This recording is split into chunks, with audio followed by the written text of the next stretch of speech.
Hello there, lollygaggers. Oh, man. We're getting close. We're getting close. And no, I'm not talking about week 4 of the NFL season. I'm talking about the baseball playoffs. Everyone knows what I'm talking about. We are Lollygagging Sports. I am Bo Reed along with Samantha Button and Matthew Irby.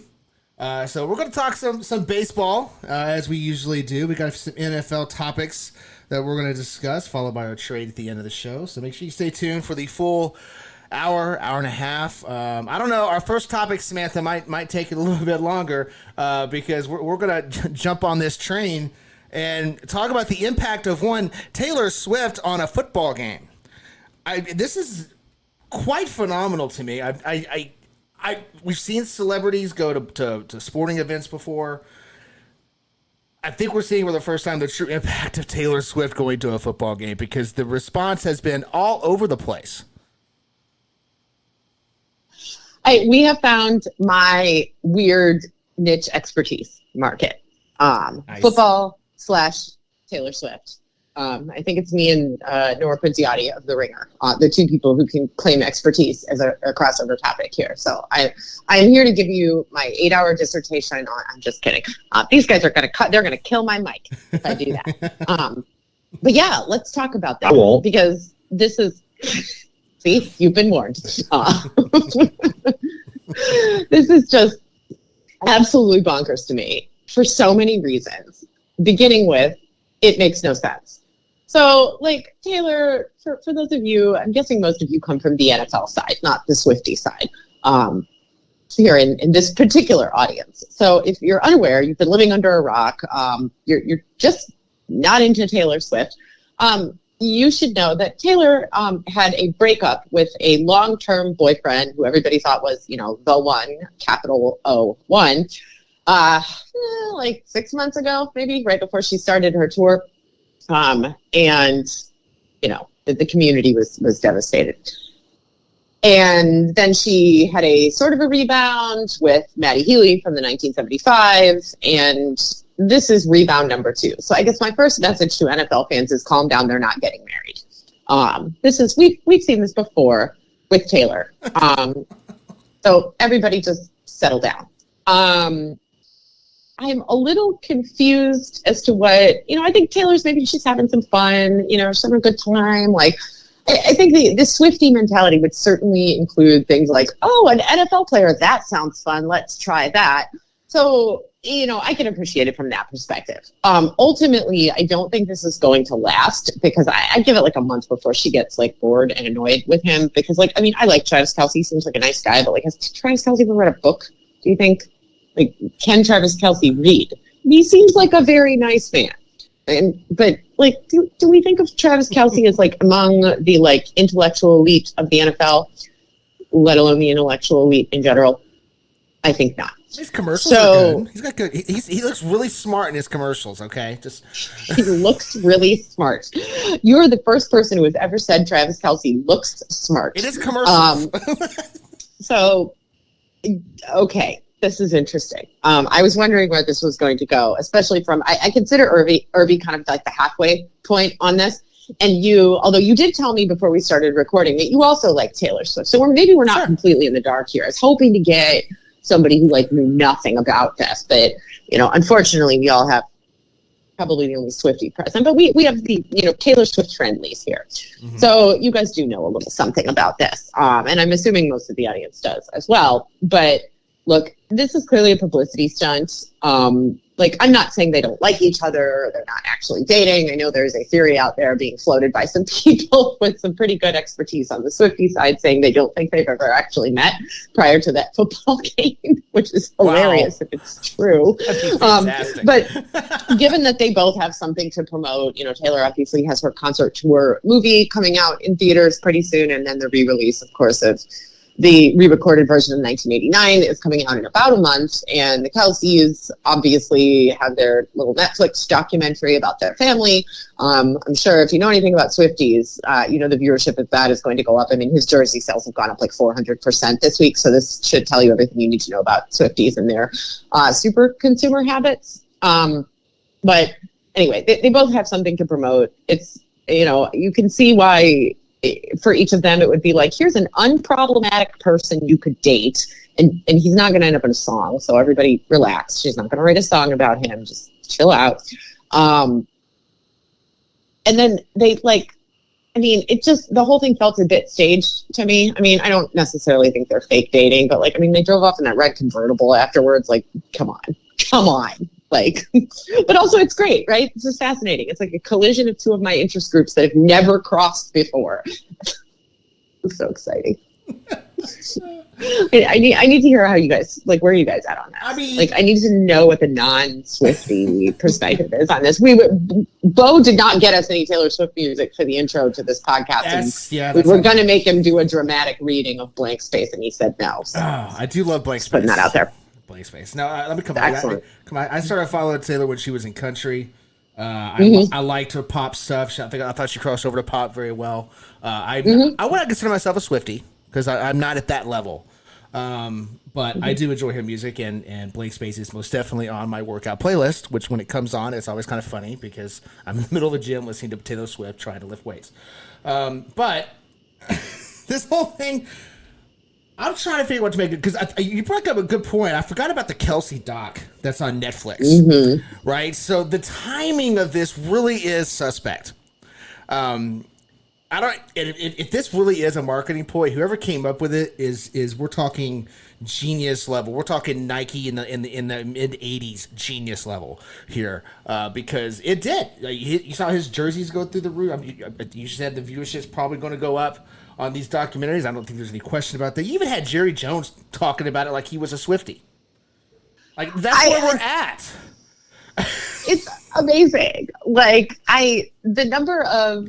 I mean, we got the beginning of this was J.J. Watt, right? Way back when. This is pre-Travis Kelce. J.J. Watt saying that, he went to a Taylor Swift concert and was so impressed by, the athleticism that it takes and the stamina that it takes to perform in that way for 3+ hours or whatever. And then all of a sudden, all these straight men were like, oh, wow, you're right. That's kind of cool. Maybe Taylor Swift is cool. So, credit to you guys, some of you who've been on the train longer than that. But, it definitely is getting. I mean, Belichick got asked about this, which is so great answer.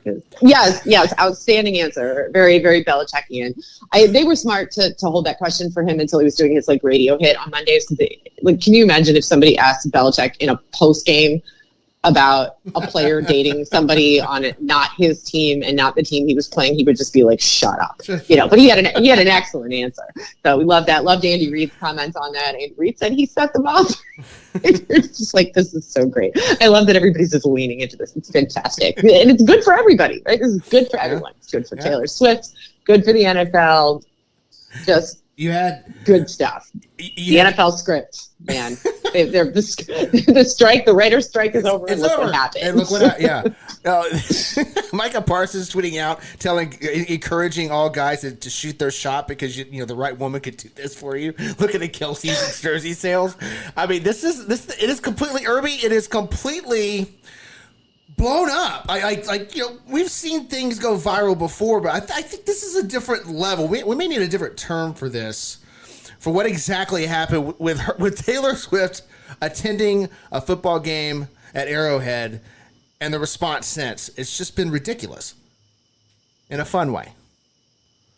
Yes, absolutely in a fun way. This is one that not going to be any on stage or on field issues or lack of performance or anything. So yes, let's just have fun with this. There's nothing, very few bad and all. Although small sample, but Travis Kelce did have one of his better games.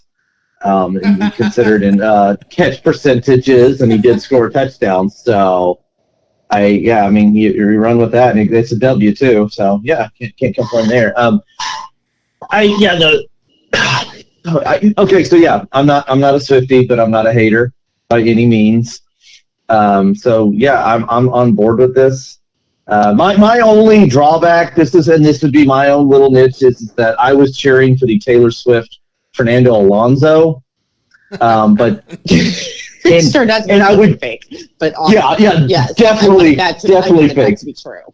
That would have been but yeah, that's and of course Fernando's racing since that was disproven or whatever was come out false. His racing's fallen apart pretty bad. So Travis, be careful.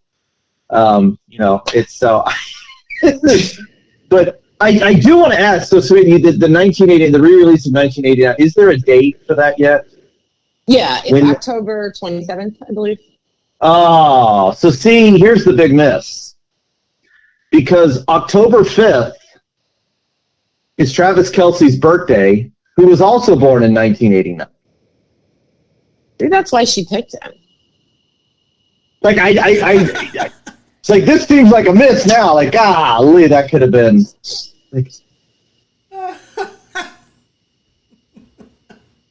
okay, well, do you want to take the conspiracy theory like a step further? yes, Because, absolutely. what if we ever said no to that on this podcast? But like, okay, so you mentioned, that he'd had a good game when she showed up, and also that, Fernando Alonso, fake or not, has been performing rather poorly since those rumors were disproven. So hear me out. Taylor Swift, known Eagles fan. Like, go listen to the lyrics of Gold Rush if you don't believe me. I think she actually officially confirmed this at some point too, but she says in Gold Rush, my Eagles t-shirt hanging from the door. So we know she's an Eagles fan, right? And she grew up in Reading, so that does make sense. So I was going over and over in my mind, like, well, why wouldn't she go out with somebody like Jalen Hurts instead of Travis Kelce? Like, that looks, he seems like a dude who's probably read a book, like, at some point in life, a little bit more chill, a little bit less like football-y, for lack of a better way of putting it, than Travis Kelce. And he's an Eagle, and she's an Eagles fan. So what if this is all an elaborate plot? Come back to the script here. Again, we're coming back to the NFL script. Taylor Swift, known Eagles fan. So how could you help your team? You go out with Travis Kelce, you break up with him right before the Super Bowl, and then the Eagles win the Super Bowl because Travis Kelce cannot perform. Heartbroken. He's heartbroken. And look what happened to the Chiefs in week 1 when they didn't have Travis Kelce. And if Travis Kelce is heartbroken and cannot play well, then, and maybe it was all an Eagles fan driven conspiracy all along. Man, that is playing the long game, like seriously playing the long game. And this is a woman who has us solving puzzles like years in advance to tell us what is coming with her albums, and we all just like little sheep do it. So, if anyone can play a long game, it's Taylor. That's fair. Can I go another direction though? Let's say this one doesn't, like you're saying, this peters out and it doesn't work. But Travis has some amazing on-field performances while dating Taylor. At that point, if it's there, and then we realize that the either rumors or truth or whatever it is, but you are attached to, you are dating Taylor and on-field performances are escalated. At that point, I would like Taylor to start dating Shohei Ohtani. I think it would fix his elbow. It would make more sense than Travis Kelce. Just saying. I'm just gonna throw it out there because I've been reading all these conspiracy things about this. Samantha, we've had conversations about this. I'm just gonna throw it out there. What if the actual conspiracy is they actually are dating? What if they? What if they think really there's an outstanding. Oh, like they're really seriously dating? Yes. I just don't buy it. I can't. Like, what are they going to talk about? What do these two people have to talk to each other about? Like, Taylor's like, she's talking about like British poets from the 1800s. And, we have a song about, that's a like very deep reference to Great Expectations. Do you think Travis Kelce read that, or do you think he paid somebody to take that test for him in high school? Which of those things do you think is true? Well, he obviously pays somebody to take the test, but they could talk about the annexation of Puerto Rico. I mean, that's a football play, and it's also a historical event. Like come on. Well, the real joke of this, right, is that people always say that, like, oh, the Swifties could probably, like, hack the CIA if given enough time. So it's like, the Swifties are going to have football figured out in about 3 weeks. It'll be interesting to see how many of the football people can actually figure out the Taylor Swift lyrical references. And this is where I really worry about Travis. Like, I just don't know if he can hack it. I bet the Swifties knew to go for the touchdown instead of kick a field goal quicker than Josh McDaniels. Oh, don't be jumping topics. We're getting to that next.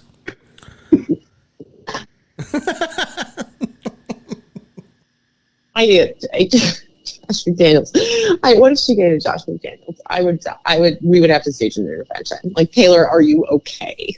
Like, she went out with Josh McDaniels. Oh my God. That's the worst thing I can imagine. No, I won't say that. There are worse things. Pete Davidson? Yeah, isn't he just the collective bar for like worst? Generally speaking, like for everyone. I was trying to think of like a worse NFL than Josh McDaniels. Who is it? I don't know, but there's got to be one. There is something worse than that. I just don't know what it is. Well, we're going to give another dose of this because Taylor Swift is going to be in New York for Chiefs Jets. So, round 2 coming up. Yeah, I have a sudden interest in attending a Jets game. I know, you're right there. I'm wondering, are we going to get Taylor Swift mentions in the pregame everywhere, starting with Thursday Night Football? Like, are we going to have segments about this on every pregame show from Thursday through Monday night? You think so? Yeah. Yes. Well. Irby, anything else you want to add to this before we move on? Since I plan on, jumbotron shots of Taylor next play performances for Travis. That's what I'm gonna be tracking. You would track that. Probably got a spreadsheet all lined up, don't you? Got everything inputted. Yes. Got all your columns and your rows and your colors. But and this is where Samantha, you can help me with this. The colors I'm gonna have to do. It's not gonna be my usual colors. Is there Swiftie colors? Does Taylor have specific colors? Yes, but they're album specific. Like, each album has some colors that go with it. The clothing that matches the album has certain color schemes. So it would really depend on which album you were aiming for, which Taylor era you wanted, because they each have a color. Like, we think she has a bit of like synesthesia, the way that the colors work with all of this. So the tab could be different albums. Yeah, you could do it. You've got 10 albums to work with, I think. So 10 eras. Oh yeah. So I can help you out with that. I'll just let you know. Like, if you go you'd probably go chronologically, right? So I can give you the colors, and then it's sort of iconographic symbols if you wanted to put some emojis and some graphics into that. So we can work on that too. Sounds good. Thank you. Like an art project. All right. Well, this is how big Taylor Swift was with the NFL this week, because she bumped the 70-point scoring Dolphins to the second topic. The poor Dolphins, well, they picked the wrong week for this. They scored 70. They should have gone for the record. Let's start there. Do you kick the field goal, Samantha? Yes, it's running up the score, and yes, it could be conceived as bad sportsmanship, but the idea of doing something that's never been done in the history of the NFL, I think, trumps that argument. Would you rather have Taylor Swift dating a critical player on your roster or 70 points? You don't get to pick the game where it happens. Yeah. Knowing my luck, the 70 points are coming in a game I don't care about. Yeah, this is the problem. See, I think the safe bet is to go with Taylor, right? Yeah. Because you can't say I want 70 in the Super Bowl, or everybody's going to pick that, right? You don't know where those 70 points are coming. But, okay, so to answer your question, yes, you kick the field goal. Are you kidding me? This is professional sports, not children's peewee football. Like, I'm sorry. Are we worried that the professional football players are going to have hurt feelings? No, kick the field goal. This makes me insane. I am completely petty in this regard.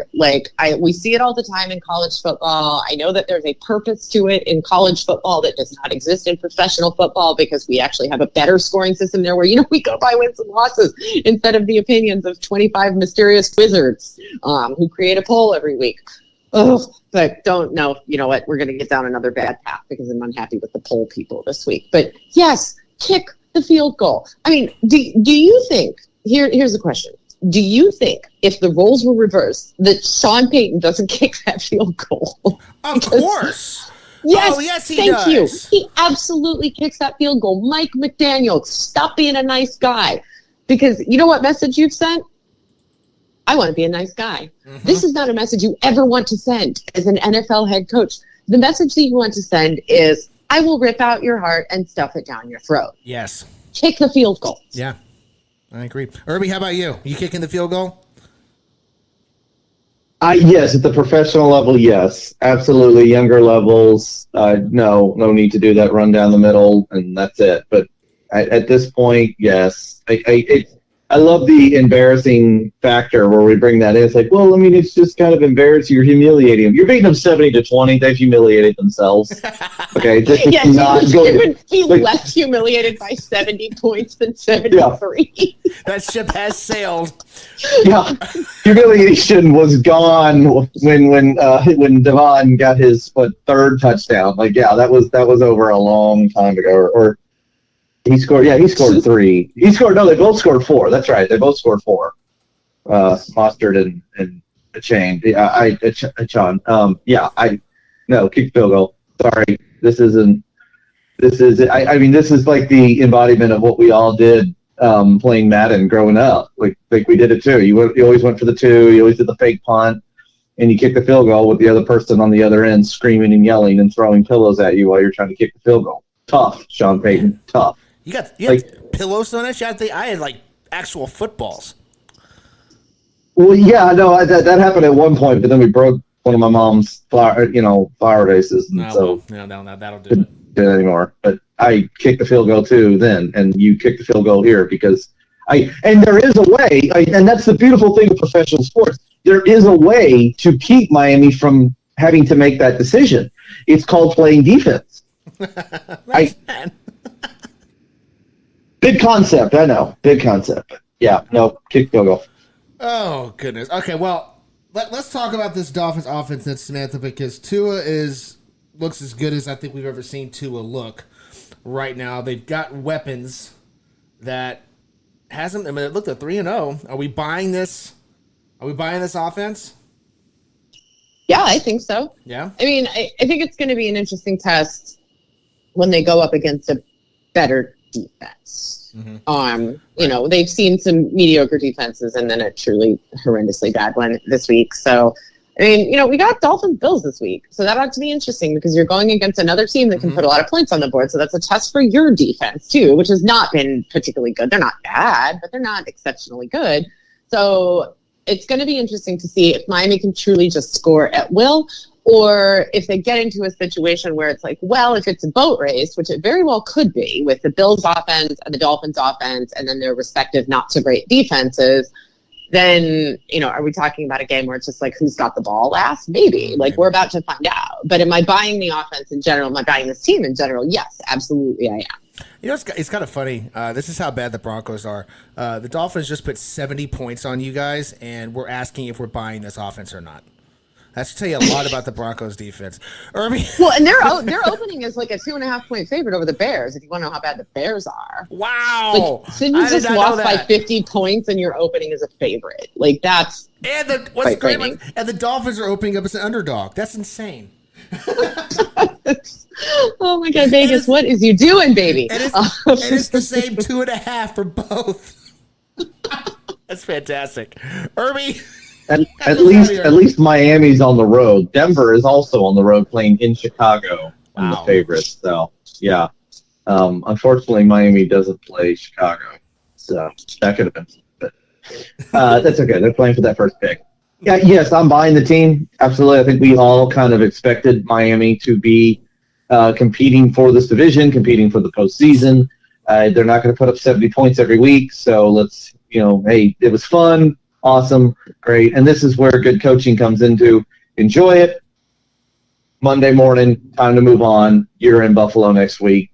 Batting down the head, it's a brand new game. And I wholeheartedly agree with that about the defense, and I want to see a little bit more of what happens when they play something because you've played one smart one well-coached team. That's a nice way of saying it. You played the Chargers, the Patriots, and the Broncos. So you played one well-coached team, and it was obviously a win and a one possession win. So a hard-fought, good W. Great job. That's what you're going to see going forward, and I think we'll see that again this week in Buffalo. So yes, I'm buying Miami. It's not going to be this big. I think this spoke more of how much of a train wreck is in Denver than how great things are going in Miami, even though things are going pretty well in Miami. Yeah, that's a good point. And the thing is, like at this point, like don't even bother showing the film to Denver. Don't even. Don't you just burn the tapes at this point? Like, hold on. Do you think Denver even watched film after that, or do you just do the same thing and just punt? Like, okay, forget it. Just get rid of it. Because here's the thing, and I'm actually being half serious here with this. If you're if you're a player on that defense, if there is something that you could learn from that film, you have no business being in the National Football League. Because everything you did, you should already know not to do. No, I agree with you. I think you light that film on fire and move on. Yes. Like, because either it's just painful to rewatch something that I don't think you necessarily need to revisit, or you can actually learn something from it, at which point, like, you're screwed anyway. So I agree. Yeah. Hey, and that if done properly in Denver, you could turn that mindset of I would do that exact thing of burn that thing right in front of everyone and go, I was off, you were off, he was off, we're all off. Forget about it. Okay, you got Chicago, you got the Bears and the Jets coming up. Time to get yourself 2-3. Yeah, man, but if you're Denver, aren't you trying to tank anyway this year? So Well, yeah, that's and there's the other thing. Like this is a big game coming up here with Chicago. this is draft pick. Bottom feeder Super Bowl. Yep. But wait. But Denver doesn't have a pick. Didn't they send their first round picks for the Sean Payton? Yes, although they do have other picks, so I would think this wasn't a Mike Ditka for Ricky Williams here. Although, wait, was that a first round pick? Was that a first round pick for this year? I believe so. I actually don't. Somebody look into this. Whatever. Yes. 2023 first rounder and 2024 second rounder. Okay, so they do have a first rounder this year. Okay. Yeah. So they do. The second round. They already gave up the first. Right. Got it. So yeah. Okay. So you are in the tank bowl. Okay. God, I just feel bad for There you Denver. go. That was the Bears. Can you imagine walking around the streets of Denver right now and be like, man, when does Rocky season start again? Oh, that's right. We're still finishing this bad one. Oh, as the person on the wrong end of the drive, no, I do not feel bad for Denver. Oh, yeah, hold on. Oh, yeah, my bad. yeah. No. Watch me. Let me get out my tiny violin for you. And two, Denver they just won an NBA Finals, so no boo-hooing. Okay. Just try to toss poor Broncos and Rockies fans a bone. No. You're okay. So Rockies, I do feel a little bad for Rockies fans. Like because they couldn't get to 81 and 81? Exactly. Well, they didn't meet their goal. To be fair, they got the right side of 81 pretty quickly. It was that darn left side 81 they didn't get. Yeah, that 81 wins. That is a little bit tougher. Yeah. All right.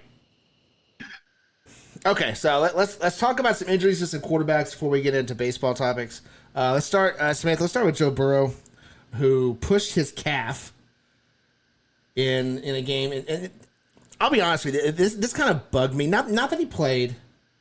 His reasoning behind playing bugs the hell out of me, because the calf is not something you mess around with. That is something that can linger for an entire football season. And his explanation was it was worth the risk because 0-3 was a worse risk. Well, what if it was both? What if it was 0-3 and, oh, by the way, you're out for the next 8 weeks because you aggravated that calf and this time made the injury worse? Or you win the game and you still aggravate that calf and you're out for the next 8 weeks, because you made it worse. I don't understand that logic at all. I don't get it. 0-3 is not as bad as being out half the year with a calf injury. Oh, I think that was just a poor choice in a soundbite. I think we're putting too much stock in like the rah-rah quote of like, what else is it? What was he going to say? You know, obviously this was a decision that was made shortly before the game. Once you're in there, yeah, you have to say something like that, right? Like, I think this is a throwaway quote that's being over analyzed. You know, I don't think anybody, including Joe Burrow, believes that it would be worse to go 0-3 than to be out for the entire season. So I think that's getting overblown. That said, I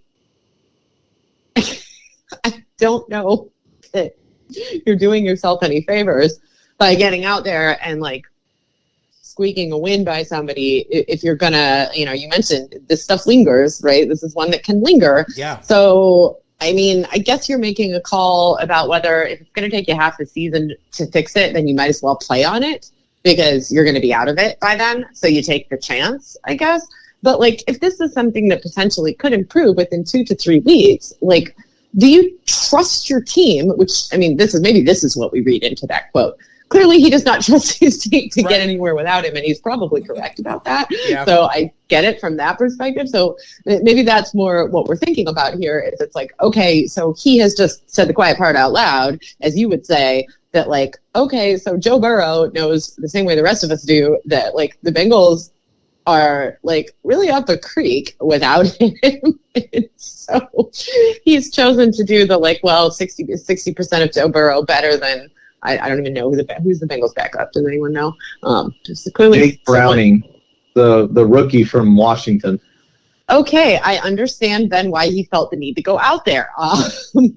Yeah, yikes. Undrafted rookie too. So yes, a person who is not intended to see the light of day.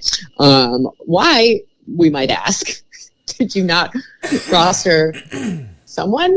Same question we might ask the Jets, you know, like maybe somebody who's like sort of half competent would be a great idea. Maybe. Oh boy. Yikes.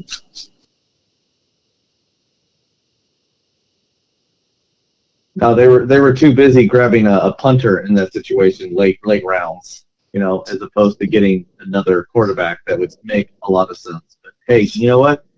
You keep on doing your thing there, Cincinnati, because I'm with you too. I don't think this is too big of a deal.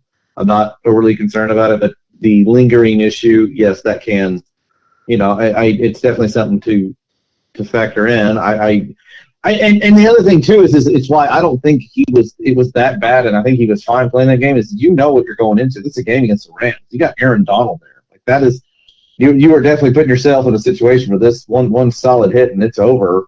Season-wise, and whatever. I mean, there's a little bit of that. It's rallying the troops. It's getting things back on track. So hopefully this is the beginning of turning things around. I think it's a little more scary that he said he's using Aaron Rodgers as a resource to help get himself back to 100%. So, yeah. Oh, God. Oh, boy. Cue the leashes. Yikes. All right. Well, a couple others. We've got Derek Carr. He has a sprained AC joint. And Jimmy Garoppolo's in concussion protocol. Now they're not ruling Jimmy G out, which is so NFL. In concussion protocol. Well, he still might play next week. Oh boy. Okay, here we are. Which one of these is bigger, Samantha? Which one is it? Which team is going to be impacted more on this one? Well, I mean, I think to me the biggest issue with what happened with Jimmy isn't the actual injury. It's the fact that, like, you know, when he got hit in the head by Minka Fitzpatrick, like, he just went back into the game. And then later they were like, he's in concussion protocol. And Josh McDaniel was like, oh, we don't know when it happened. And you're like, were you watching the same game as the rest of us? Looking at his decision, we saw that. I don't think so. Did someone helmet to helmet you, Josh McDaniels? Are you in concussion protocol?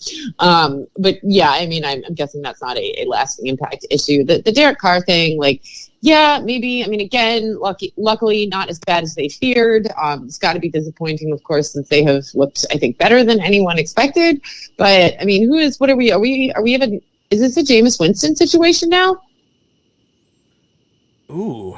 Is that still Jameis? Is he the backup there? I'm not great with backups this year. No, it is. Oh, and that's man. You guys, we have a tremendous opportunity here then.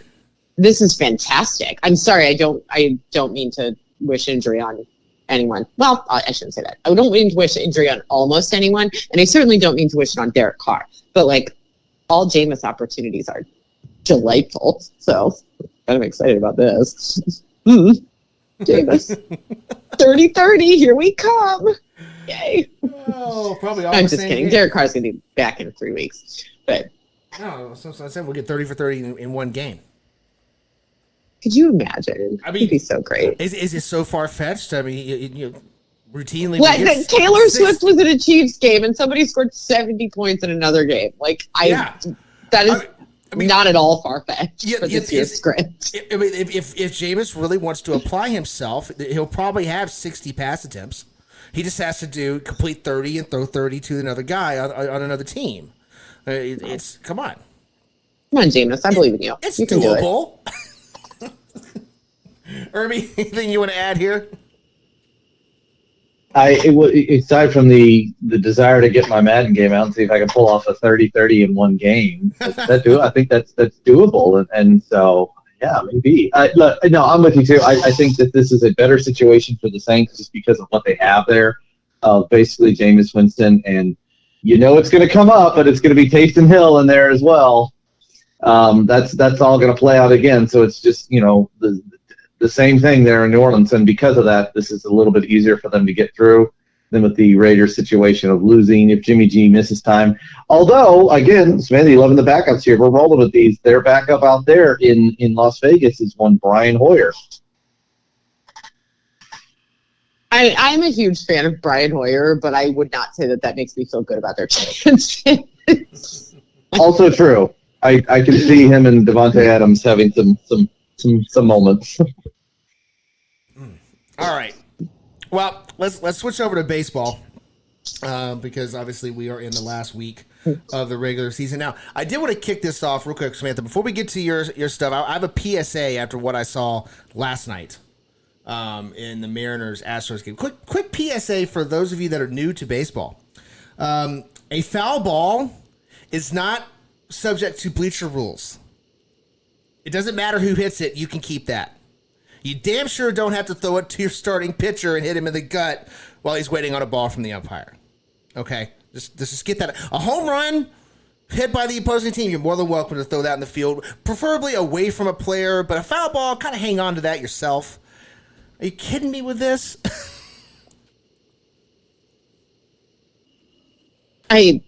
Wait, so a fan threw a ball back and hit the pitcher? Oh, That's hilarious. Yeah. That's hilarious. Straight in the chest. Yeah. George Kirby got drilled in the chest. By a Mariners fan who thought he had to throw it back because an Astro hit it. Okay, but why did he throw it at the pitcher? I would love That's not how we do this. Like, also, how dumb is George Kirby? Like, I'm sorry, that guy, again, like, rocks for brains. Like, right up there with Travis Kelce. Like, he's had a couple of moments this year where I just really wonder about him. Like, is he in concussion protocol? Like, how did you not see that coming? Like, did the fan had a rocket arm and, like, oh my gosh. Yeah, you don't have to do that, but anyway, well, this is now a Rangers podcast for anyone who's listening, since one of our teams is out of it. So this is now just a Rangers podcast. Fair warning. Can we also? I would like that fan suspended for the also reason of the fact that the Houston Astros were on the field and you missed. Like, there was a perfect opportunity to throw a ball at an Astro player. Come on, fair. Yes, I agree. Yeah, if you got to make that throw count. If you're gonna do that, like, I mean, I know you would have to aim really low, but you had an opportunity to hit Jose Altuve with that ball, and you probably have to bowl it because he is so tiny. But yeah, you're right, man. I don't. The most accurate arms can't hit Altuve. I mean, he's really tiny. He was a tiny target, so yeah. Maddox could do it. Maddox could do it. Yes. Probably not random Mariner fan though. No, probably not. All right. One pitcher. That's so funny. Samantha, the floor is yours. What are we leading off with baseball tonight? Okay, well, you know what? That was a great intro for the first thing I wanted to talk to you guys about, since you're talking sort of about internal sabotage, and because I would like to speak to you about internal sabotage. Ooh. So, we don't get a lot of opportunities to speak about another one. This is my lucky week, you guys. All of my hobbies are crossing with all of my other hobbies. We had Taylor Swift and football, and now we have spycraft and baseball. So now, obviously, we're not a fan of like the Astros style of, spy things. And, what you really want is a real life spy. You don't want Mo Burr, the guy who was an actual OSS spy in World War II, as well as a professional baseball player. Super cool. Highly recommend his biography, by the way, if you haven't read it. But the Padres also have a spy. Unfortunately, this is not a spy who is like stealing state secrets from the Dodgers or anything cool like that. No. This is more like internal affairs. Like, this is the ultimate narc. So what happened was, apparently, AJ Preller, in his infinite wisdom, was doing that thing, and many sports teams do this, and I for the most part, I think it is a positive. They go and see, other teams from other leagues and other sports play in other countries, kind of see how other people do things, so you can pick up some advantage that, your competition doesn't know about. And somehow he ended up in New Zealand and found himself just completely besotted with a professional softball player there. So this man, whose name is Don Tricker, yes, that's his real name. You cannot make this stuff up. So Don Tricker, the professional softball player, was hired away from whatever it is that he was doing there. Unclear whether he was playing softball or something about rugby involved in this. Unclear. Anyway, AJ made a friend. He hired his friend. He brought his friend home. He put his friend, who is, again, his credentials are he's a professional softball player, put him in charge of the medical department and the analytics department. What could go wrong? But more importantly, he also sends him to players-only meetings, spy on the players, and report back. So anyway, the calls are coming from inside the house, you guys. This is just amazing. It kind of reminds me a little bit. I know this is a bit different because we were talking about more like pouring poison in the owner's ear in this situation, but doesn't this remind you just a little bit of like the Grima Wormtongue situation with the Texans with the bunny? Yes. Like, I mean, it's like, again, like the internal sabotage is very real here. Don Tricker, possible Dodgers employee? Like, is he a double agent? Ooh. Like, I mean, that would explain a lot, actually. I mean, we know the Dodgers have had some dodgy, pardon the pun, dealings in other countries with the way that they are sort of approaching their international scouting. So who's to say they didn't get there first? Maybe Don Tricker is a plant.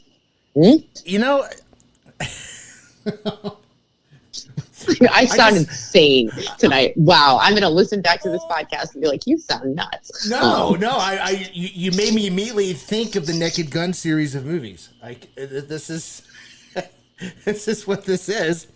But and the name fits that too. But right. But what it does do is it gives a little bit of clarity to the stories coming out of San Diego right now with Bob Melvin not being happy and not being on the same page with Preller. Now there's talk there may be a shakeup in the front office in San Diego. Like, all of it's starting to make sense now. Don was probably ratting on him. Right. Like, I mean, we joke, but like there were some pretty serious issues going on there. This was just one piece of the puzzle in terms of all the sort of interesting reporting that came out about the Padres. And, because there was a lot of talk too about the fact that like Preller was like basically running his employees into the ground, that this is a guy who basically just like doesn't sleep, doesn't eat, has no hobbies, which I think you kind of have to be a little bit that way to be a general manager in professional sports. But to expect every employee you have to like, I don't know, like, not celebrate their child's birthday or like not sleep ever is like a bad way to go. And there's been some discussions about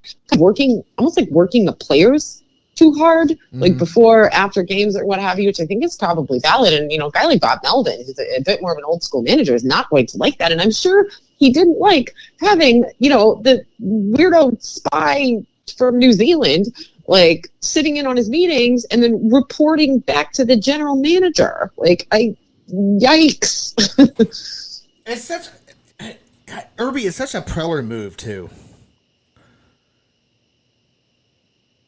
Yeah, there you go. There's some truth there. I am loving this, absolutely loving this, and I hope the Padres keep it up. And maybe Don needs to be the manager next year or something like that. He can report from the dugout via the phone all the time to AJ. But yes, this is Mets of the West, right? Mets of the West. This is, I guess this thing kind of flips it back, and now we have to refer to the Mets as the Padres of the East, because this is, it's amazing what that team is attempting to do to sabotage itself. And then at the same time, have moments like this where, oh, look at this incredible winning streak, and they're doing so great. Like, yeah, you're running out of time. Like, it's not going to happen, guys. The stars won't align everything. So I sit back, enjoy the popcorn, everything.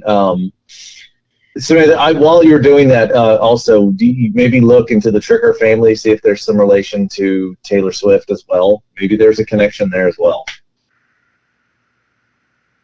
If that's the case, we should be really worried about the Chiefs. Like, really worried. And that totally supports my theory that this is an Eagles plan, that she is an Eagles plan. Don Tricker, Eagles fan from New Zealand. Yep. Don Tricker, also an Eagles fan. Wow. Somehow Mike Trout's involved in this also. Totally get it. Yeah. I also like how, like, whether we go like Mets of the West or Padres of the East, it's kind of like the winds in Mary Poppins. It just shifts every few weeks. Oh yeah, it's like it's a hot potato. They're tossing it back and forth. Like anything you can do worse, I can do better. Or it's like a competition. Yeah. Yeah. All right. An intercontinental version of Red Rover with someone else coming. Yeah, there you go. Oh boy. All right. Samantha, what's next? All right. Well, like, I think let me give you something a little less conspiracy minded. I just wanted to have a brief conversation about the language that we use about when we refer to the baseball postseason, because there's been some confusion about this, some of which was caused by the fact that we were playing regular season games in October for a very long time, which kind of destroyed the whole October baseball thing. But, like, look, we have all this stuff like the Fall Classic, the show, October baseball, postseason, playoffs. Like, there's just a lot of, like, language floating around out there. And I think that we should take an opportunity to kind of hone this a little bit, because, like, look, I think we need to throw out the show, because I think of the show as like welcome to the show, as in you're in the big leagues now. So, like, maybe we don't need that anymore. And, like, sure, like, postseason, playoffs, fine, sure, generic sports terms for anything played after a regular season, that's fine. But to me, it's like, I think that the Fall Classic needs to apply exclusively to the World Series. I don't think that means playoff baseball. The Fall Classic is the World Series. What comes before it is October baseball, or you can just say playoffs if you're feeling boring. But, like, October baseball, Fall Classic. Yes? Where are you guys at on this? Oh, I'm 100% with you on this. Absolutely. Fall, for me, I didn't even realize people were calling all of the playoffs the Fall Classic. You got the Midsummer Classic, which is the All-Star Game, and the Fall Classic, which is the World Series. I think it's because it's a term that dates to before there were playoffs, when all there was a World Series. And then I think there was some confusion there. But to me, it's like, no, the Fall Classic is the World Series. Like, it's a series. So it's singular. There you go. Yes. Singular. Yes. The Fall Classics. Right. Fall Classic guy. Yeah. Fall Classic. No, I absolutely agree with you on all of that. Call it the playoffs. Pull a Bill Parcells, call it the tournament. But the dance. The dance. Are we all agreed that that's basketball and that we're staying away from that? Yes. Yes, we are. Irby, any thoughts here? Fall Classic is the World Series. October baseball refers to postseason, and if you're the Twins, it's called Kryptonite.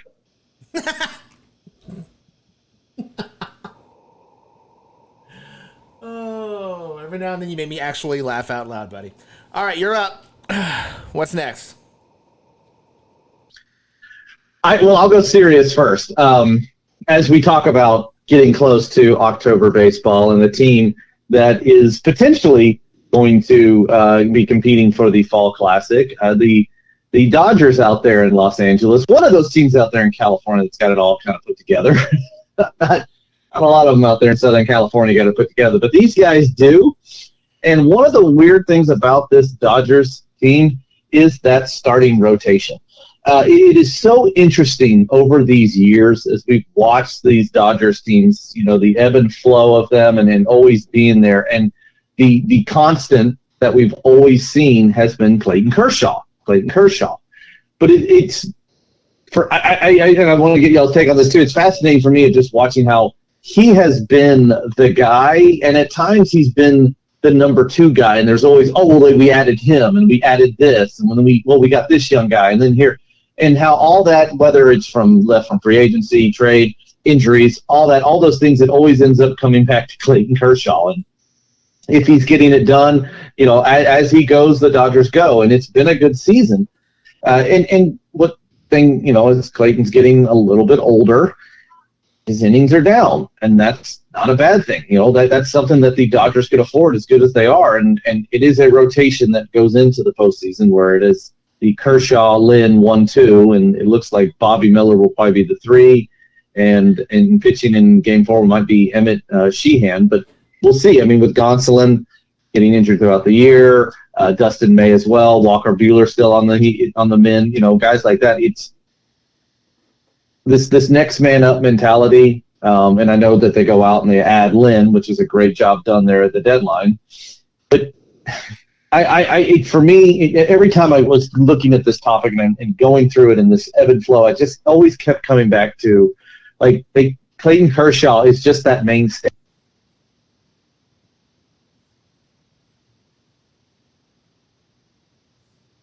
Down, that's 2/3 of the season, but he's ready for October baseball. Mm-hmm. And if you're going to, as we continue with these turns, if you're going to get yourself to that Fall Classic, if you're going to get to the World Series, you will need Clayton Kershaw to perform. And he's doing that right now. And it's wonderful to see, just from the history of what the Dodgers have had over this last decade, that he is that guy right now.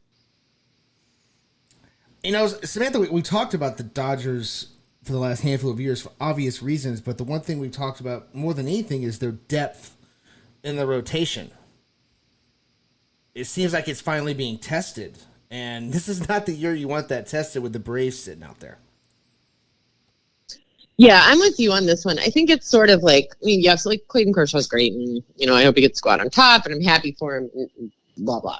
But I think what's interesting to me about this is the same thing, is that we've always kind of said half jokingly about how they just kind of create pitchers at will, right? When one goes down, it's next man up. But they've had more. That's been tested more just in general in terms of how many times they have had to kind of repeat that process this season. And as you have pointed out, you're facing a pretty significant juggernaut in the Braves there. And we all know how the baseball postseason works. It's not necessarily the best team. It's the hottest team. But the Braves look pretty unbeatable right now. And I don't know that the scrap heap rotation and Clayton Kershaw is going to be enough to beat them.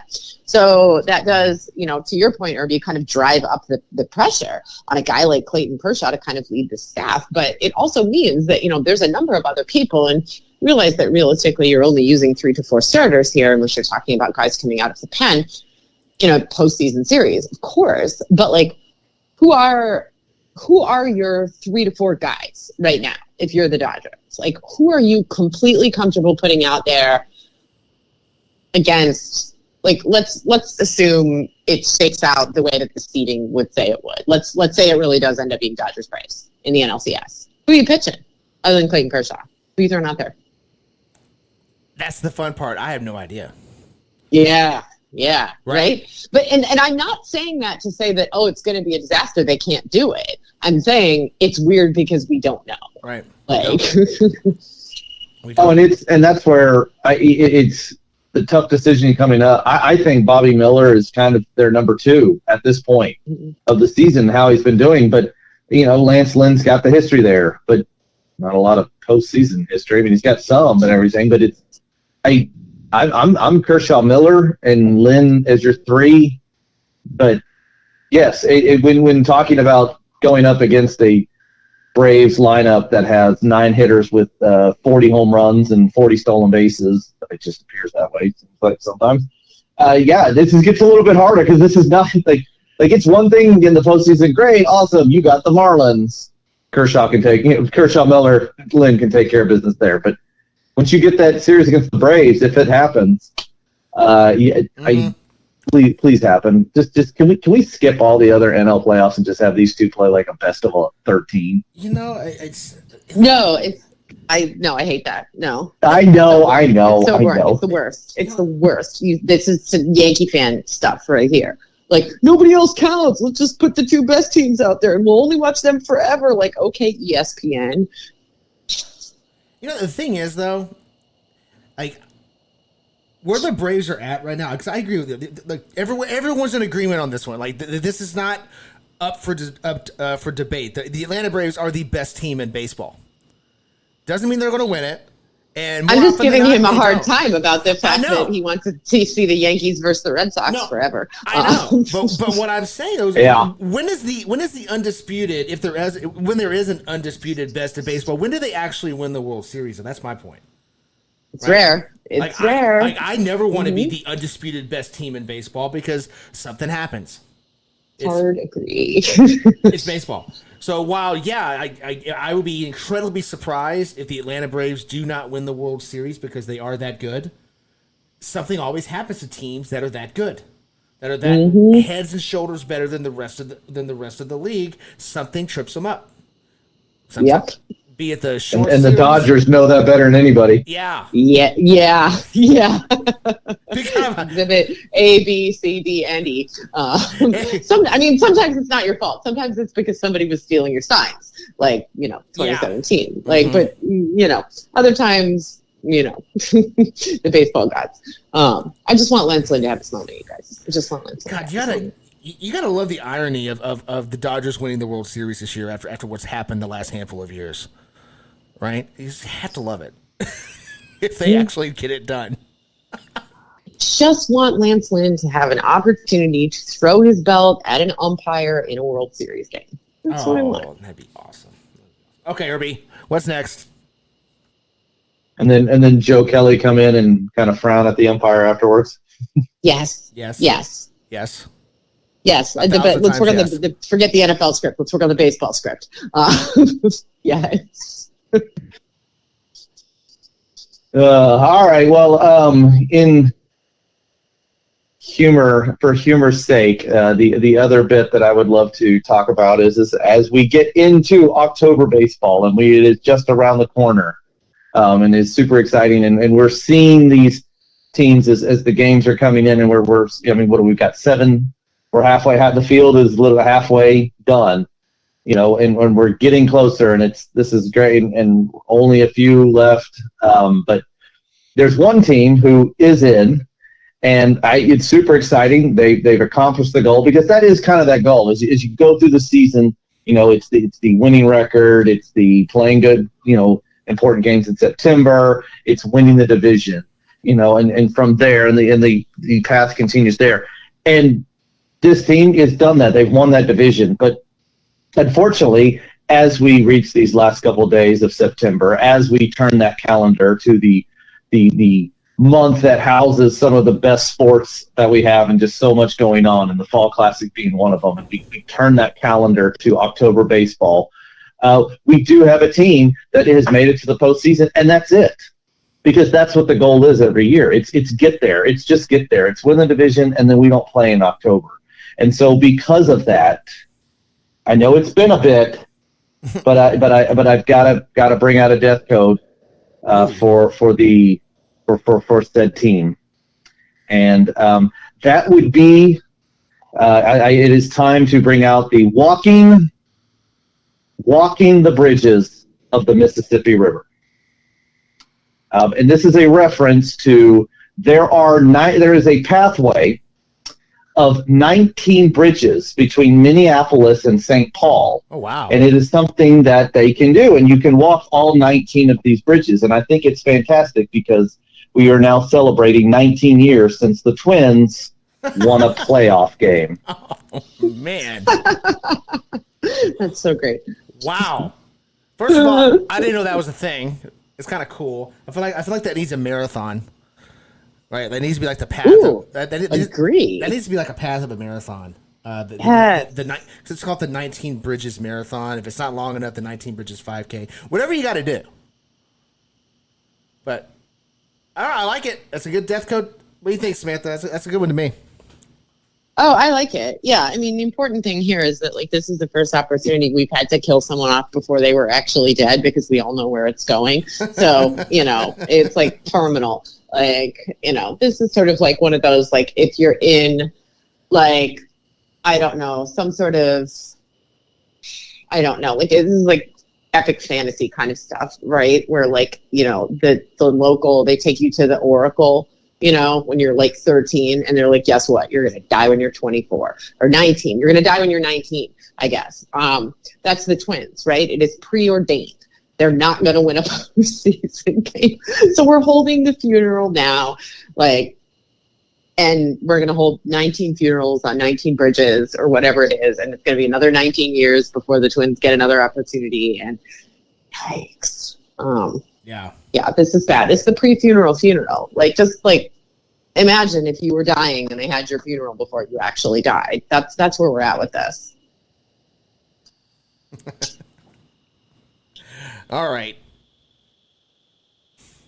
Quick flip over. Let's talk about the AL wildcard race, because we're coming down to it now. As a reminder, we record this show on Wednesdays, so as of right now, Houston and Seattle are about to kick off. Excuse me, they're about to have first pitch. Sorry, I mixed up my sports. Taylor Swift has me flummoxed. Okay, I'm mixing up my sports now. We're about to have first pitch between Seattle and Houston. Toronto is currently getting blanked in New York. In Toronto, but they're playing New York. So here's the question for you guys. Who's going to be the odd team out? We've got Toronto, Houston, Seattle right now are battling for that wild card spot.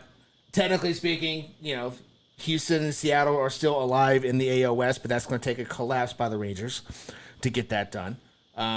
So focusing on those three teams, there's only two spots. Which one is out? Samantha, let's start with you. Which one do you think is out? All right, so we're throwing Texas out of this discussion, right? Because they're in, they're good. They should be, like, I think we should throw the Rangers out of this. I know we all want it to be Houston, guys, but I'm not sure I believe that. That would be wonderful if it was. It would be like the stress relief of just not having them present in the postseason at all would be wonderful. But I don't think it's going to be Houston. I think it's going to be Seattle. I almost feel like the map says it has to be one of the two of them because of the head-to-heads. Right. It's possible that they split, and then Toronto, really wets the bed, and then they're probably the one that ends up out of this. But I worry a little bit about whoever is on kind of going into that series, whoever is at a disadvantage, because you got to dig out of that hole, and you can't do anything about Toronto. So you're in a position where, if you're Seattle coming into this, then you're the guy who can't control your own fate right now. And I think you're always in trouble when that's you. So I have to look at Seattle as the team that's got the toughest road here. Plus, they're getting hit by their own fans are hitting them with baseballs. So, things aren't going your way. Yeah. And with Baltimore doing what they're doing, the Rays are probably not going to have anything to play for when they do play Toronto this weekend. Mm-hmm. Right? Mm-hmm. So that's another one in there. Yeah, and that's a team that could afford that needs to rest pitching, too. Yeah. So if they probably will if they can. Right. So I do think it does get interesting if Seattle ends up beating Houston on Wednesday and getting that series win, because then they're a half a game up. Well, then everybody's back in the mix, right? If that happens, then everyone's back in the mix for who could be booted. Pretty much, yes. But I think what's intriguing about that, though, is Seattle's got the tiebreaker over Houston. So I do see there is a path there for Seattle to be that third wildcard team. You look at all the scenarios, though, Irby, I do agree. I think it's going to be either Houston or Seattle that's the odd team out. Yes, exactly what you said, and I know that Toronto just dropped that game with New York, so they got that 71st loss, and now only one game ahead of Houston. But again, what you're saying, with Houston and Seattle going tonight, with the Jays having that 3-game series against Tampa Bay, where depending on how the night plays out, this could be over. The East could be over, and the Rays are jam locked into that first wild card. So we get there, And yeah, Tampa's going into rest mode, and Toronto's going to find themselves a win.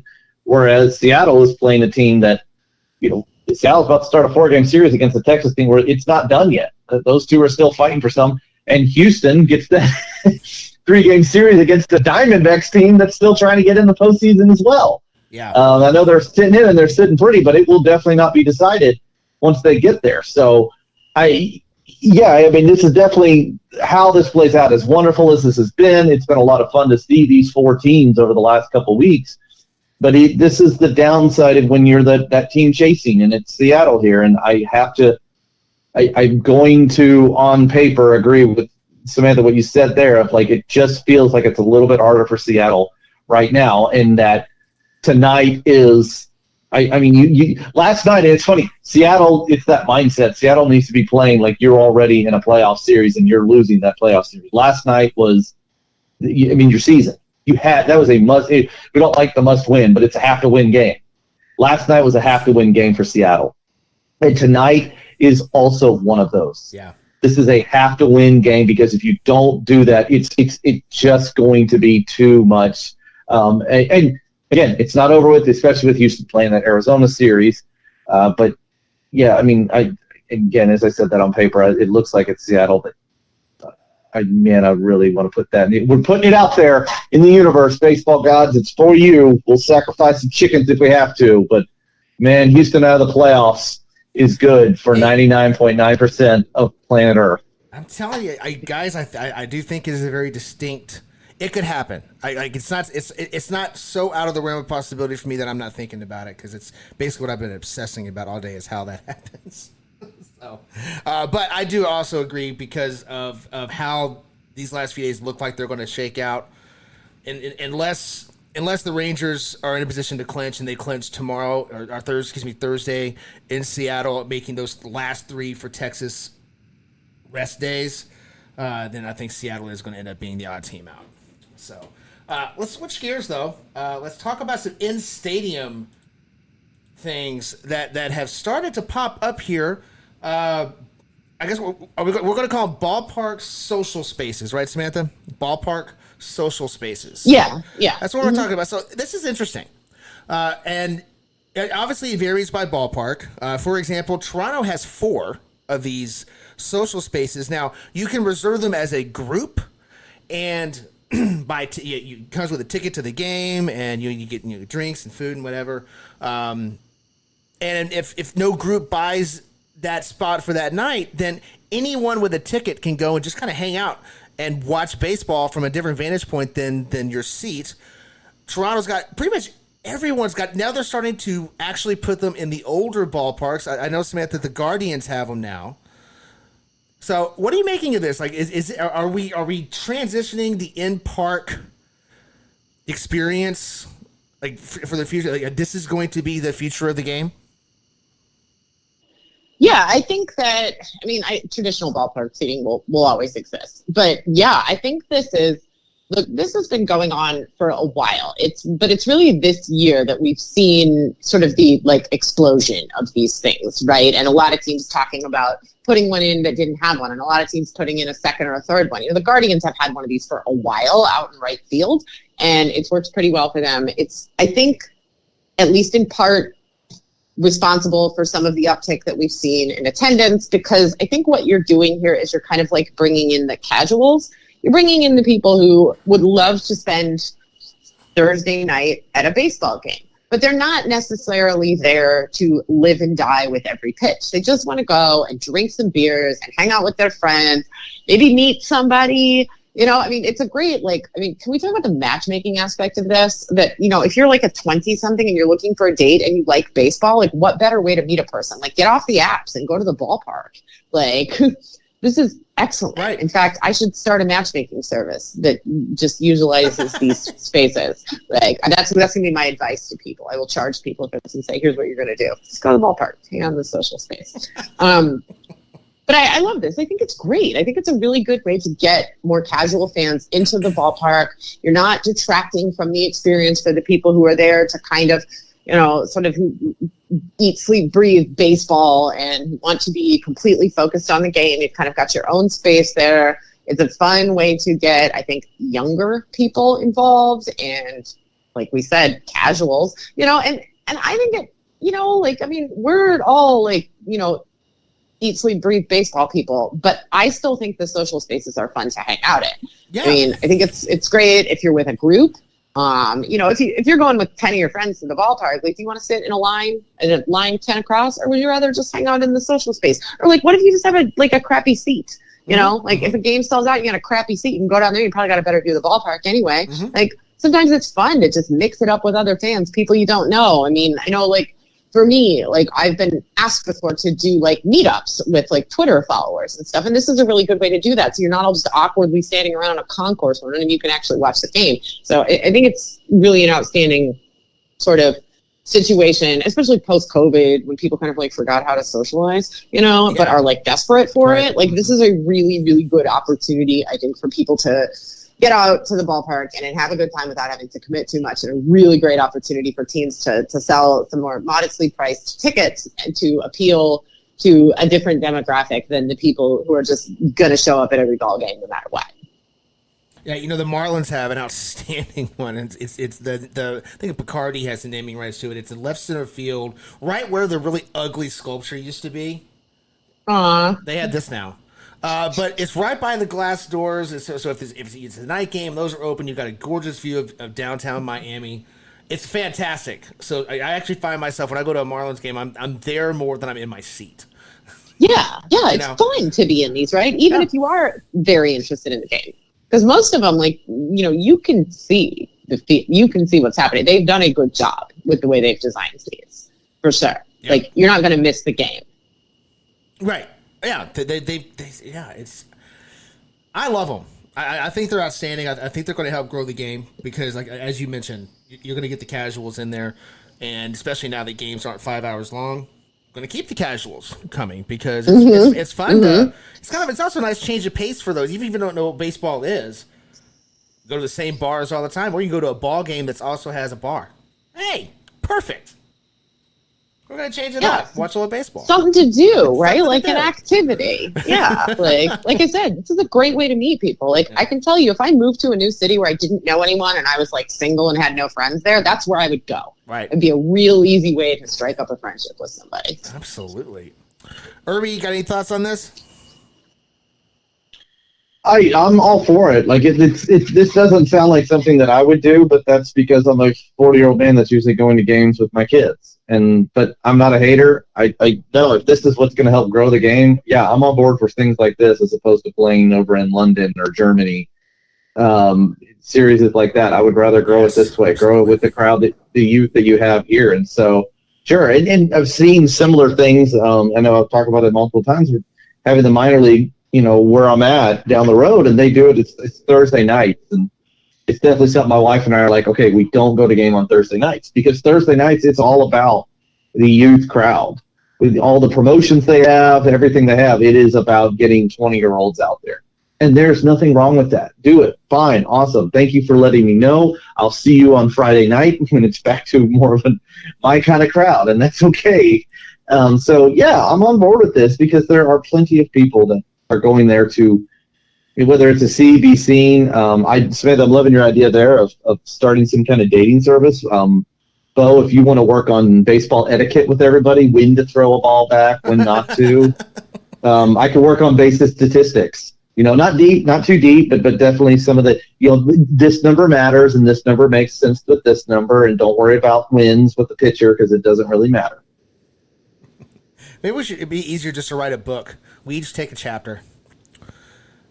Baseball etiquette, sports etiquette. We can even branch out to other sports. I'm gonna need more than a chapter. That's fair. Yeah, same. We each get a lot of thoughts on this. We each get a third of the book. A long book. Might need a book. Long book. This might need to be a three-series trilogy. All right. Well, it's time to remember a trade from baseball's past. Samantha, what do you have for Irby Night tonight? All right. Well, this is our last trade of the season, so we are moving on. This is the last trade segment for the year before we get into some different stuff. We've got some other interactive stuff coming up later this fall. In the meantime, I think we're going to be mostly involved with the heavy NFL schedule / baseball playoff schedule. But we do have one final trade, and who knows? Let's remember some trades may return again in the future. But to send us off, I thought we would do a more recent trade and give everybody kind of an easier chance. I know some of these are kind of harder if they're older and if you haven't been following baseball that long or whatever. So this is a relatively recent trade. This happened in the 2020 season at the trade deadline, and one of the teams involved was the Mets of the West. 2020. This is trade deadline or off season? This is trade deadline. This is on deadline day. Deadline day 20. That was the weird deadline day. What was that? August that's 3rd? The August. Mm-hmm. Mm-hmm. Yeah. Let's see. Who did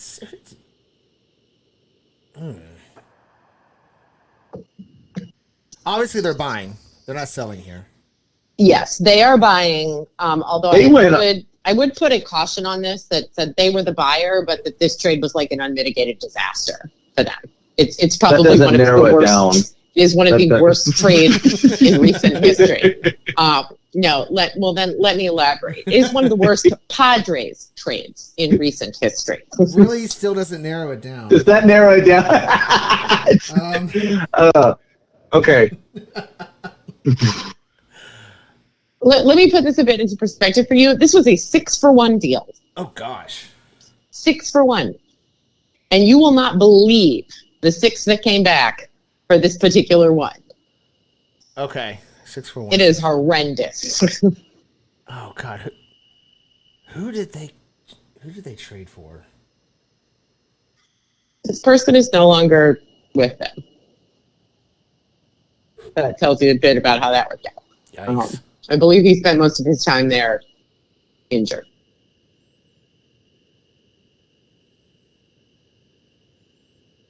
He has had some problems with injuries. He's had some off-field problems. Yeah, I think. Yeah.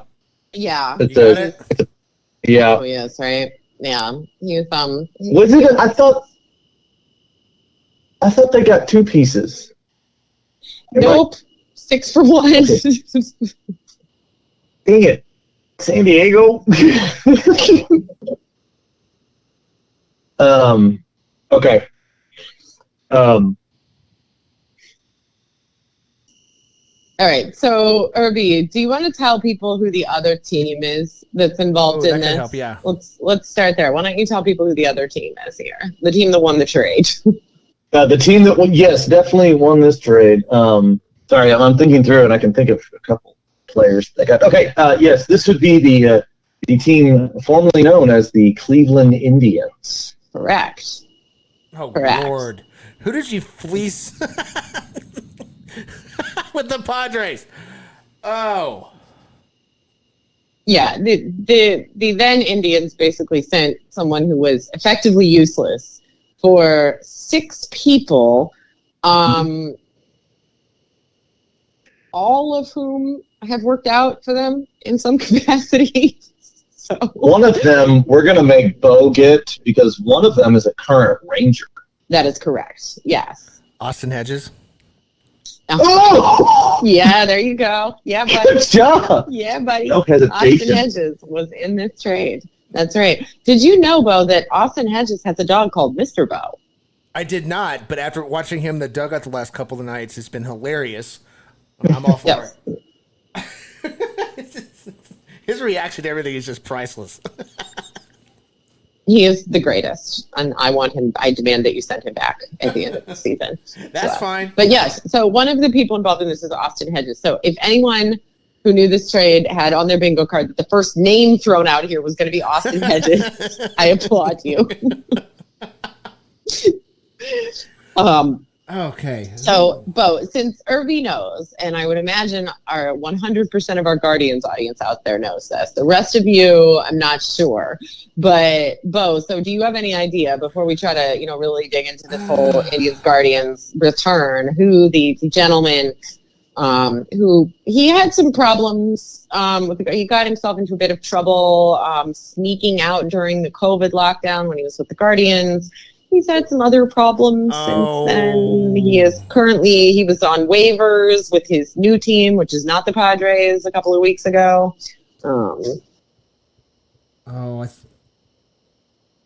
I can't think of the name, but I know who you're talking about.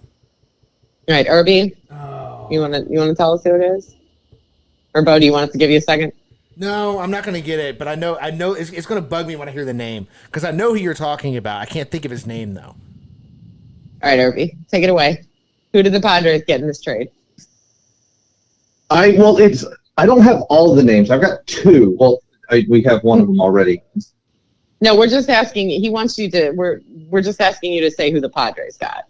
Oh, sorry. Oh, yes. That would be one Mike Clevenger. Oh. Yes. Yep. What a disaster. Yikes. When I think about what they gave up for him, it helps me sleep at night. Because I was the beneficiary of it. But okay, so Mike Clevenger. We've already established that Austin Hedges is one of the pieces of this trade. There are 3 people who are currently on the Guardians roster who were in this trade. In addition, there is one person who was traded away from the Guardians, is on another major league team, and one person who is on his way up through the Guardian system and is expected to join the major league club within the next year or 2. So, yeah, horrendous trade. 5 major leaguers and a minor leaguer who's a high-level prospect. And 3 of them are still on the Guardians roster. How does Preller still have a job? I ask myself that a lot. Jeez. Like, a lot.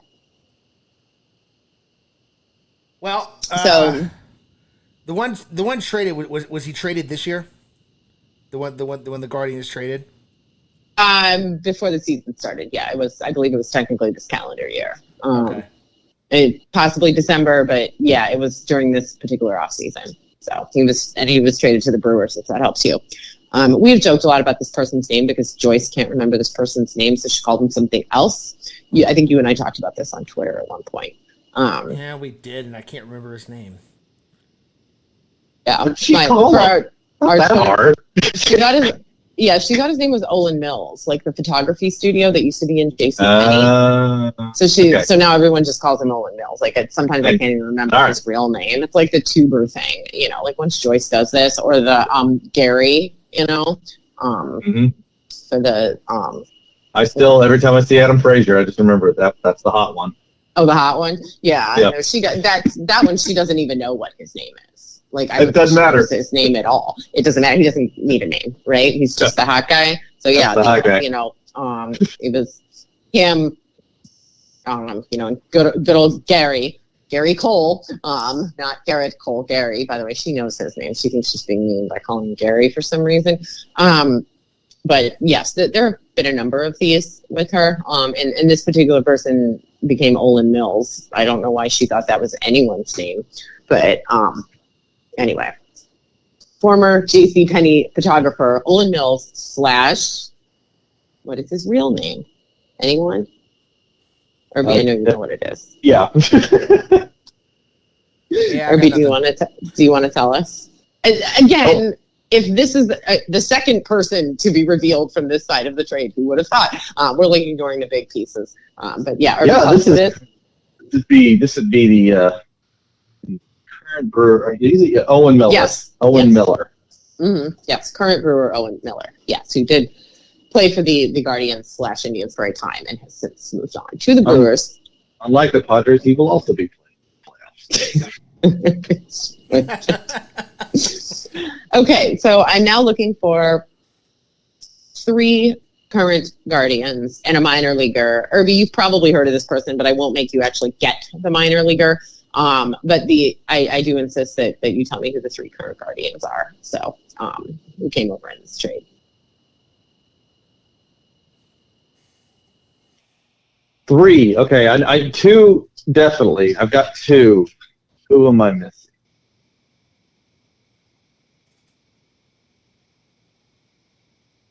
Are you at the point you want me to reveal the 2, or are we doing the weird names first? Like this bingo card is rolling. Oh, do you want to go backwards? Yeah. Let's go backwards. All right. So I'm going to give you guys the minor leaguer. That's left-handed pitcher Joey Cantillo. So a pretty big prospect in the Guardian system. Expected to help the big club very soon. So, all right. So then let's go with, we're going to go in like reverse order here with the people we have left. So, okay. So the next person I'm looking for is somebody who has acted in kind of a utility role for the Guardians for the most part, but is expected to be the full-time shortstop.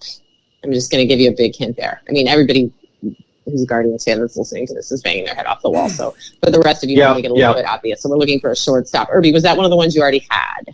No, it wasn't. Okay, that's what I thought. Yeah, so you have the big ones. Okay, yeah. So we're doing these in the right order. Okay. I didn't. Wow. I know. It's great. Like I already knew this trade was bad. Then you just add on like, wow. It just gets worse and worse. You can add more. Is there anything else we want to do?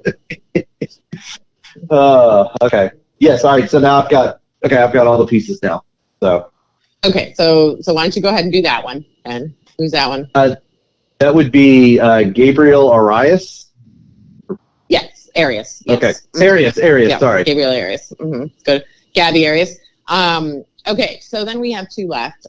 Bill, we're looking for a pitcher and a position player here. Any thoughts here?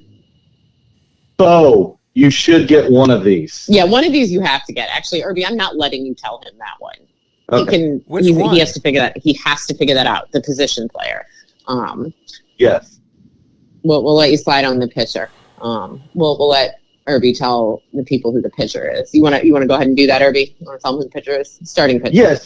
That would be Cal Quantrill. Yes. Very good. And Bo, we're waiting on you. We need you to tell us who is the position player that came over to the Guardians in this trade.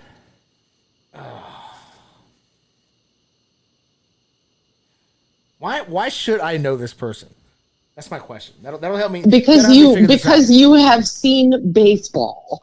Like you've got like two choices here as somebody who's like, if you're a person who like watches baseball but pays zero attention to the Guardians, you have two choices. And you're going to need to pick the other one because I think you know the one that wasn't involved in this. So pick the other one. Bo, pick the other one. I don't know which ones I'm picking between. Do you know anyone on the Guardians? Bo, do you know any players on the Guardians? I know Naylor. Can you name? Okay. You should probably just stop there. Wait, hang on. Is it Naylor? Yes.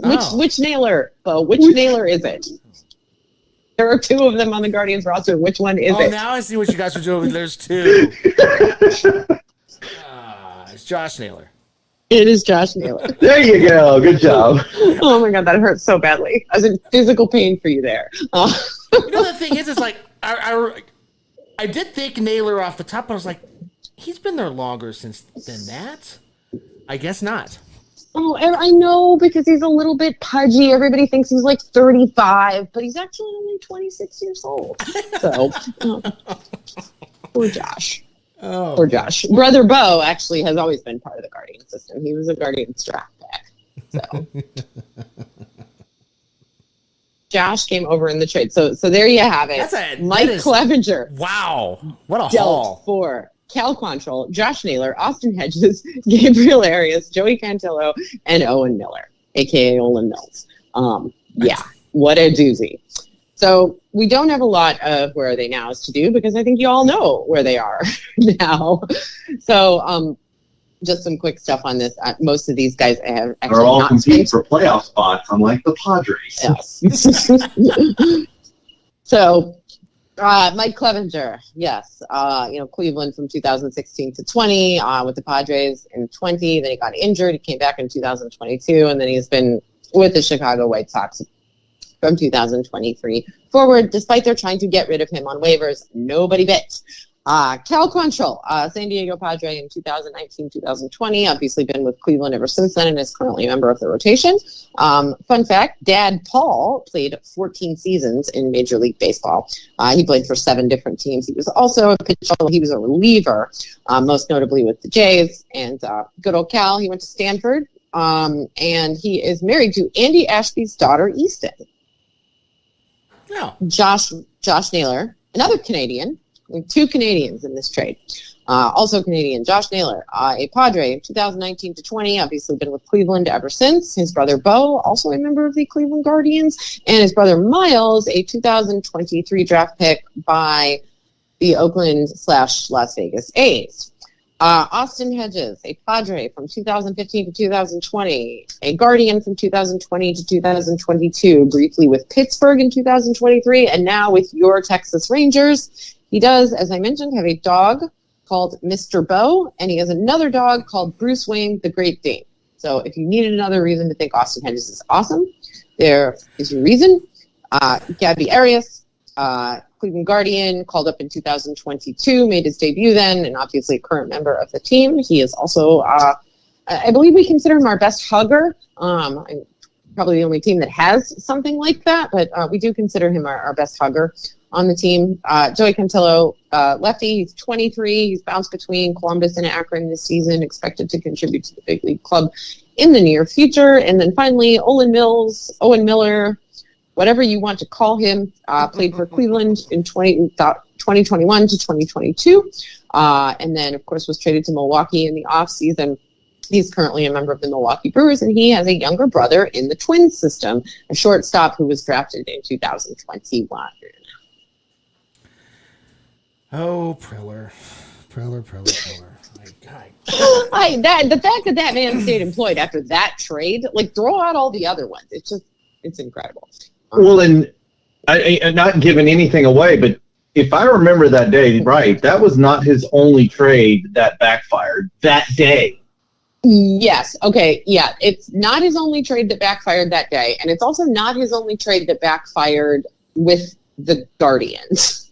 Yes. So, it's like, you could go either direction and it would still work. Like, do you want to go with all the bad trades he made that day or all the bad trades he made with the Guardians specifically? Because you could pick either one. So we shall save those. That'll be a good kickoff hint for the other one, because at some point during a future season of Let's Remember Some Trades, we will probably discuss the other very, very bad trade that he made on that particular day. That's a bad day. Just incredible. Incredible. And this man is still employed, guys. This man is employed. He has a job. You know? Yeah.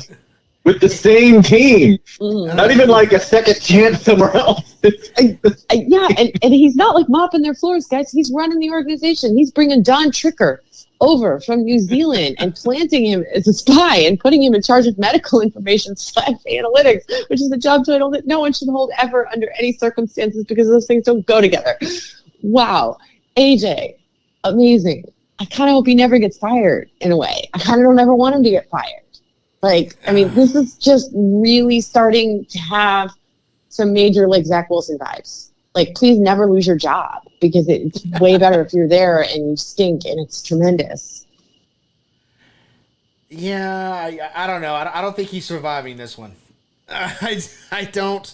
I think it sure seems like that front office has had enough, or that ownership group has had enough. Like, between that and what's going on with the spy and problems with his manager, I can't imagine the Padres picking Preller over Melvin, right? Melvin. Well, yeah, because that's where we're at now, right? Like, it's which one? I mean, who do you keep? Like, I don't know, I'm keeping Bob Melvin. I'm keeping Bob Melvin. AJ can move to New Zealand. The one that actually knows about baseball. Yeah, I mean, oh my gosh, you know, like haven't you suffered enough, Padres? Like, oh, you know, wow. Irby, we said it when he was hired, and we've said it every year since, especially during, I think we've talked about it during that trade deadline. This was the one guy John Daniels did not fight to keep. The only one, for a reason. Mm-hmm. Yeah, I mean, doesn't that tell you something? Like, I mean, weren't you guys kind of like, I'm kind of glad he's gone? Yes. Like, Mm-hmm. Yeah. Like, wow. No, you're right. That was definitely one of those of like, oh, Preller's gone. Oh. Addition Cool. by subtraction. It's attraction. There you go. There you go. Oh, AJ. Oh, AJ. boy, yeah. Oh, boy. Well, great trade. Great trade, Samantha. I'm sure we will have some more. Unless you're the Padres. Unless you're the Padres. Great trade for the Guardians, though. Yes. Yes. All right. For all of you new Swifties out there, I'm sure we gained a couple. Everyone gained Swifties this week. Welcome to Lollygagging Sports. We'll see you next week when we find out how it goes in New York. Wherever you're listening to Lollygagging Sports, don't forget to give us a like, subscribe to the show, help us out with that algorithm. Until next week, watch some baseball. It's the last weekend of the year. Something strange in your neighborhood. Who you gonna call?